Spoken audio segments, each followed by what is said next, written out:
Como relacionamos o parasitismo e a pandemia do novo coronavírus? Parasita é um ser que invade outro organismo, fazendo dele seu hospedeiro. O parasita usa o hospedeiro como seu próprio ecossistema, onde ele vai comer, crescer e se reproduzir. Se o parasita vive na superfície do hospedeiro, como um piolho, ele é um ectoparasita. Se ele vive na parte interna, como um vírus que afeta o pulmão, ele é um endoparasita. Ecto ou endo, o parasita precisa sair de um hospedeiro e ir para outro para manter o ciclo de vida da sua espécie. E aonde a chance disso acontecer é maior? Onde há mais pessoas por metro quadrado, menos condições de higiene e menos conhecimento. Resumindo, é na esteira da pobreza, da falta de qualidade na educação e de saneamento básico que as doenças parasitárias e virulentas vão encontrar um campo fértil. O parasita, ele prejudica o seu hospedeiro. Essa é a regra da relação parasita e hospedeiro, uma relação desarmônica. Um ganha, o outro perde. Na maioria dos casos, o parasita não leva o hospedeiro à morte. Afinal, ele perderia sua fonte de recursos, seu alimento, seu abrigo e o seu local de reprodução. Por isso, muitas vezes, o parasita vive e se reproduz no corpo do hospedeiro, mas não causa incômodo.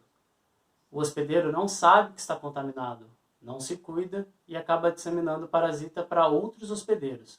É uma bela estratégia essa do parasita, e qualquer semelhança disso com a chamada transmissões entre assintomáticos da Covid-19 não é mera coincidência. Quando o parasita causa uma doença no seu hospedeiro, ele, o parasita, é denominado agente etiológico. Para a epidemiologia clássica, há 3 elementos básicos que definem as causas de uma doença.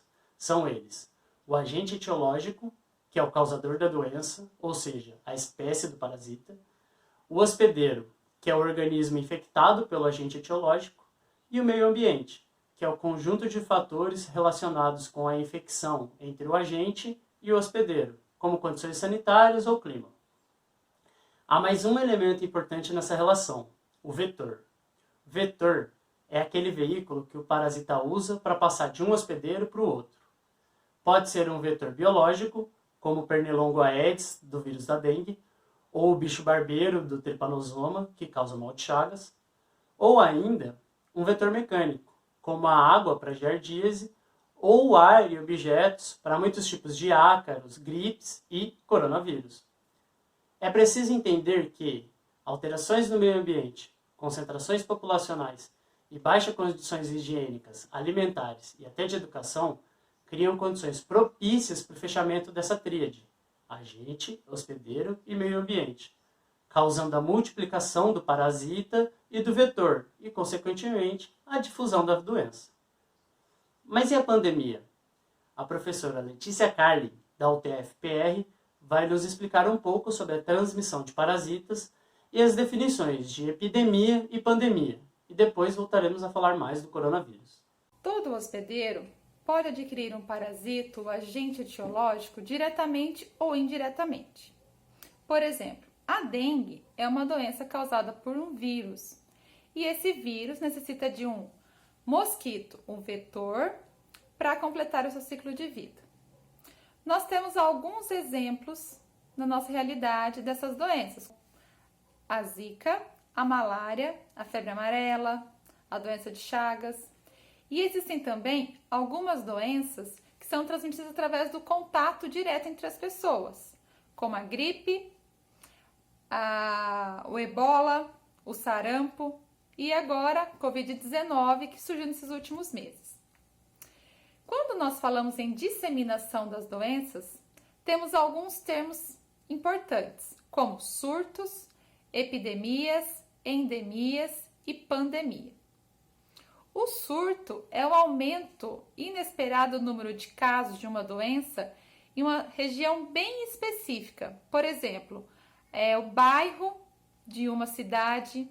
E epidemia também é o aumento do número de casos inesperados de uma doença, mas a gente considera uma região maior. Por exemplo, vários bairros de uma cidade ou mesmo uma cidade.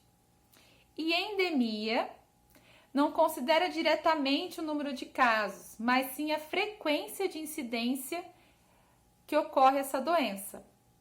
sem que ela se dissemine para outras áreas. E no Brasil, um exemplo clássico que nós temos de endemia é a malária na região amazônica.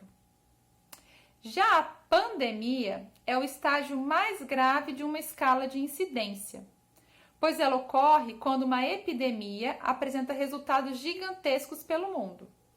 E para ser considerado uma pandemia, essa doença tem que ser infecciosa e atingir um grande número de pessoas simultaneamente. Então, no passado, nós tivemos algumas pandemias, como a peste bubônica, gripe suína, a gripe espanhola. Hoje em dia, nós temos a AIDS e Covid-19. Portanto, para ser considerada uma pandemia, ela precisa ser infecciosa. Por este motivo, doenças como os vários tipos de cânceres, por mais que elas ocorram em uma escala mundial e uma fração considerável da população, nós não podemos considerá-la como uma pandemia por não ser infecciosa. Vale ressaltar, né, que a facilidade de locomoção das pessoas entre quaisquer lugares do mundo faz com que seja muito acelerado esse processo para uma doença virar pandemia. O novo coronavírus surgiu em Wuhan, na China, provavelmente de um morcego ferradura que tinha um coronavírus específico da sua espécie, mas que por uma mutação aleatória passou a infectar humanos.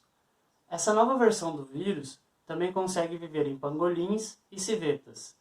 Todos esses animais são caçados e aglomerados em mercados úmidos, e foi isso que aumentou a chance de uma mutação aleatória e infecciosa contaminar muita gente.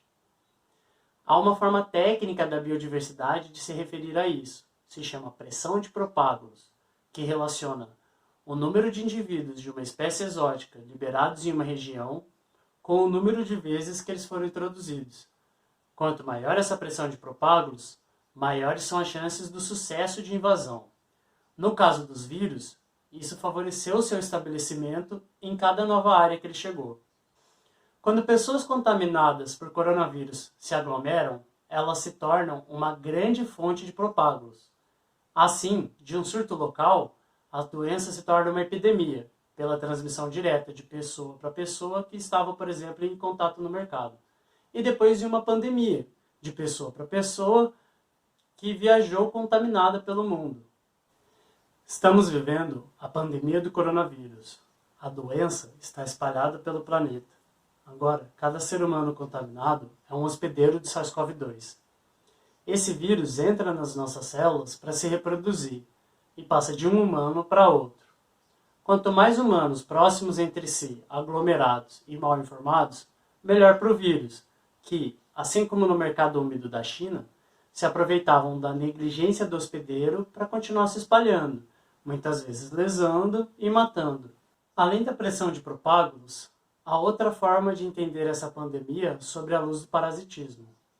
O processo em que o organismo evolui um em resposta ao outro é chamado de coevolução. Enquanto o parasita evolui para atacar, o hospedeiro evolui para se defender.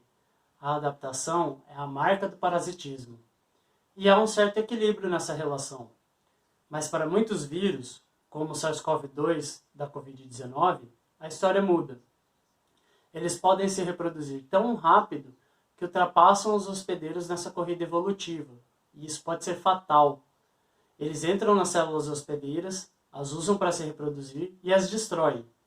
Eles não precisam de nutrientes, nem se alimentam do hospedeiro que invadem. Eles usam o hospedeiro apenas para se reproduzir. Ao entender a coevolução entre o coronavírus e os humanos, os pesquisadores conseguirão encontrar novas formas de combatê-lo. E ao nos vermos como fontes de propágulos, conseguiremos parar essa pandemia.